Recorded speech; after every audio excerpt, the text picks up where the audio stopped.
Dr. Epstein, I found your testimony incredibly powerful and incredibly concerning. And if anyone draws news out of this hearing, I would encourage you to review very carefully Dr. Epstein's testimony. And I'd like to take a moment to make clear several things. First of all, as I understand your background, you're not a Republican and nor are you a conservative. Is that accurate? That would be an understatement. And indeed, you're the former editor-in-chief of Psychology Today. Correct. So you're a respected academic. You testified before this committee that Google's manipulation of votes gave at least 2.6 million additional votes to Hillary Clinton in the year 2016. Is that correct? That's correct. And I want to make sure I understand. You personally supported and voted for Hillary Clinton. I was a very strong public supporter of Hillary Clinton, yes. So you're not dismayed that people voted for her, but your testimony is that Google is, through bias in search results, manipulating voters in a way they're not aware of. On a massive scale. And what I'm saying is that I believe in democracy, I believe in the free and fair election, more than I have any kind of allegiance to a candidate or a party.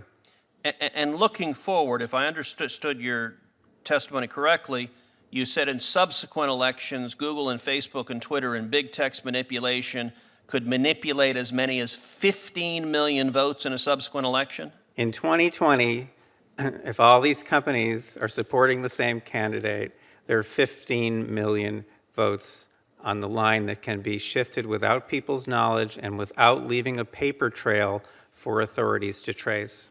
Now, you described the Go Vote reminder, and you said it wasn't a public service announcement, but rather manipulation. Can you explain how? I'm not sure everyone followed the details of that. Well, sure.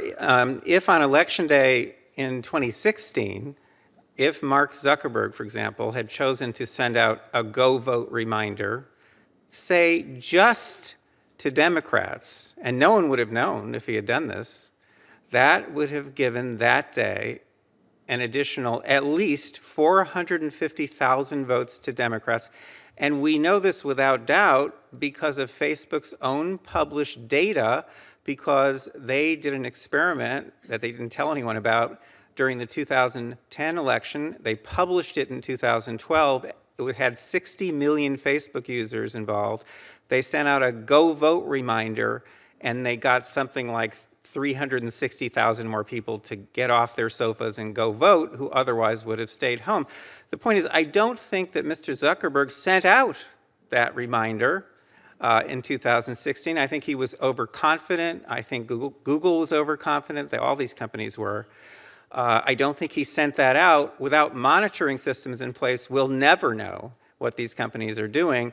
But the point is, in 2018, I'm sure they were more aggressive. We have lots of data to support that. And in 2020, you can bet that all of these companies are going to go all out. And the methods that they're using are invisible. They're subliminal. They're more powerful than most any effects I've ever seen in the behavioral sciences. And I've been in the behavioral sciences for almost 40 years. You know, our Democratic colleagues on this committee often talk about what they view as the pernicious effect of big money and big corporate dollars. What you are testifying to is that a handful of Silicon Valley billionaires and giant corporations are able to spend millions of dollars, if not billions of dollars collectively, massively influencing the results of elections. And there's no accountability. You said, we don't know. We have no way of knowing if Google or Facebook or Twitter sends it to Democrats or Republicans, or how they bias it, because it's a black box with no transparency or accountability whatsoever. Am I understanding you correctly? Senator, with respect, I must correct you. Please. If Mark Zuckerberg chooses to send out a Go Vote reminder just to Democrats on Election Day, that doesn't cost him a dime. Fair enough. Do you happen to know who the Hillary Clinton campaign's #1 financial supporter was in the year 2016? I think I do, but please remind me.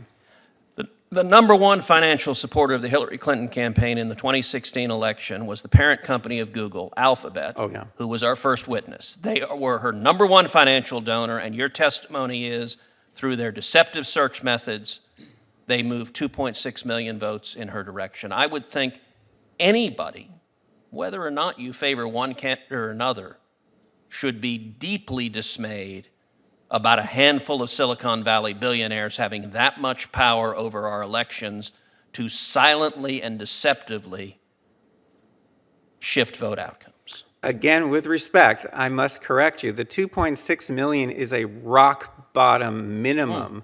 The range is between 2.6 and 10.4 million, depending on how aggressively they used the techniques that I've been studying now for 6.5 years. Wow, could you just say that again, please? Just The 2.6 million is a rock bottom minimum.